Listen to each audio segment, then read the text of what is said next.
Now let's draw the plexus together. You got roots, 5 roots. The C5, C6, the top 2 roots will unite and it will make the upper trunk. The C7 nerve root will stay alone and will become the middle trunk. It is like the middle child. They like to be alone, they like to be independent until they learn the lesson. C5, C6 join, become the upper trunk. C7 comes along and say, no, I don't want to be part of that. I'm going to be alone. There are 5 roots involved. So the other 2 roots are C8, T1. They don't think C7 idea is a good idea, so they join. C8 and T1 join, so the lower 2 roots unite to make the lower trunk. Now we have 3 trunks, the upper trunk, the middle trunk, and the lower trunk. Look at the ground and see the roots of the tree. After the roots of the tree, what do you find? You find the trunk of the tree. Each of the 3 trunks will split into 2 divisions, anterior division and posterior division. Here is the most important point. The 3 posterior divisions unite to form the posterior cord. This is, for me, the cornerstone of the brachial plexus, is that posterior cord. So what happened to the 3 anterior divisions? The upper 2 anterior divisions unite to form the lateral cord. The lower anterior division forms the medial cord. It seems like the anterior division of the lower trunk want to be alone. Obviously, they learn from the middle child theory, and also they don't like the word lower. So they're going to prove they are independent and they're going to be alone. And they will be called the medial cord. So now we got posterior cord, lateral cord, and medial cord that are named according to the relationship with the axillary artery. So the posterior cord is posterior to the axillary artery. The medial cord is medial to the axillary artery. The lateral cord is lateral to the axillary artery. We've seen the roots from C5 to T1. We've seen the trunks, the upper, the middle, the lower. We've seen the divisions, the anterior and posterior. We've seen the cords, lateral, posterior, and medial, but we haven't seen the branches. So what are the branches? Let's start with branches from the roots and the upper trunk. These branches are important because they are preclavicular branches, which means if they are injured, it can give you a bad prognosis. So branches from the roots are the following. From C5, it comes the dorsal scapular nerve that supply the levator scapula, the rhomboides major, and the rhomboides minor. From C5, C6, C7 comes the long thoracic nerve, which supplies the serratus anterior. If the serratus anterior is affected, you get medial winging of the scapula. If you see a medial winging of the scapula in a case of brachial plexus injury, you need to determine if that lesion is preganglionic or postganglionic. So you're going to look for additional things like Horner's syndrome, which is ptosis, meiosis, anhidrosis, and enophthalmos. That sounds bad. So if it is bad, it's preganglionic. Let's see if the trunks give us any branches. The only one that gives us a branch is the upper trunk.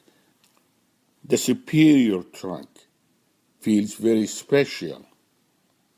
It will give us the suprascapular nerve, which supplies the supraspinatus and infraspinatus muscle.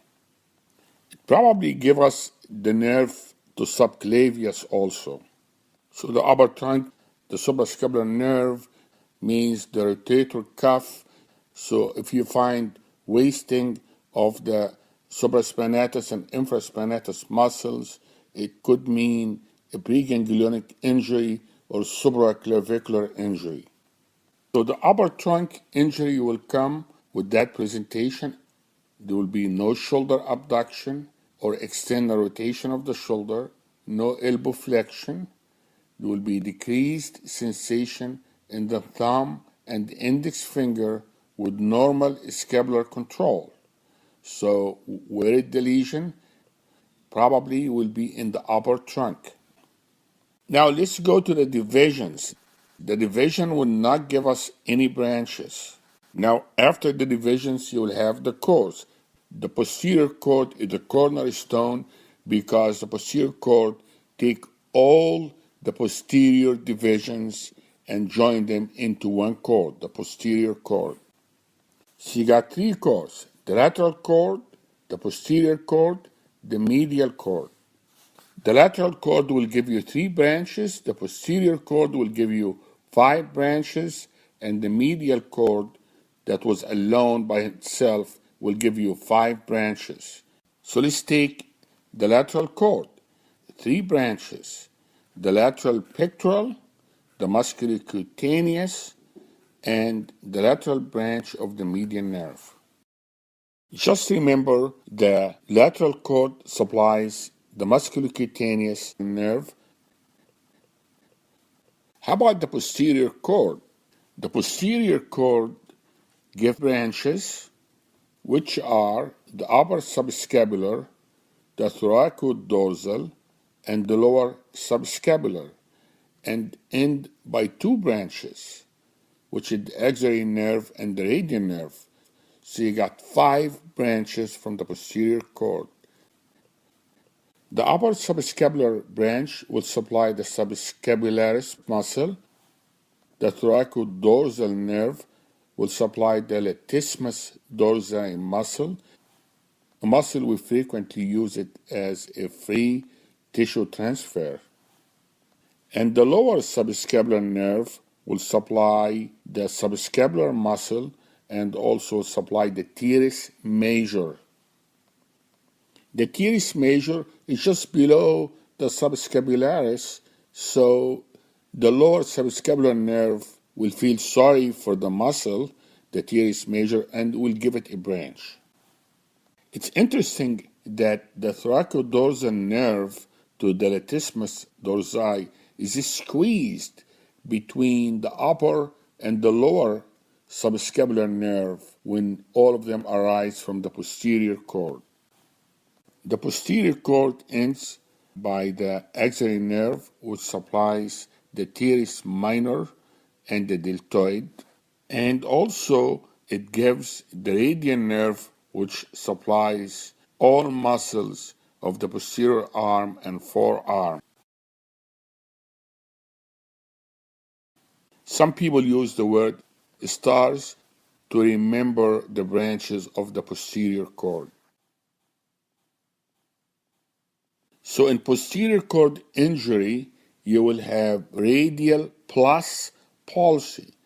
Radial nerve palsy, which is drop rest, plus an axillary nerve palsy.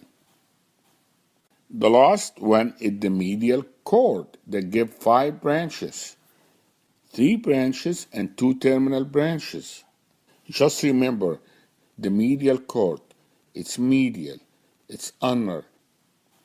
So if we have lateral pectoral branch from the lateral chord, we got to do a medial pectoral branch from the medial chord. So that is the first branch from the medial chord, the medial pectoral, followed by the medial cutaneous nerve of the arm, followed by the medial antebrachial cutaneous nerve. The medial antebrachial cutaneous nerve can be injured during elbow arthroscopy or during work on the ulnar nerve to release the ulnar nerve and transpose it.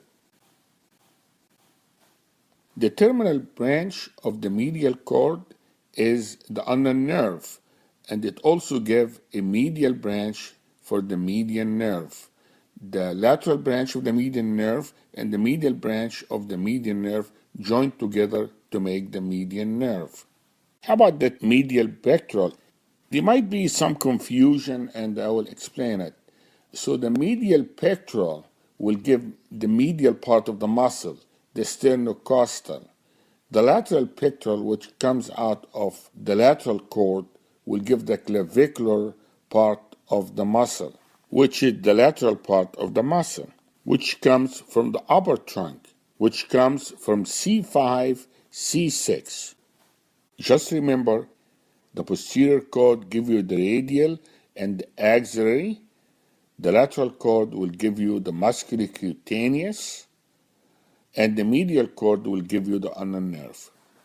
Contribution from the medial and lateral cord will give you the median nerve.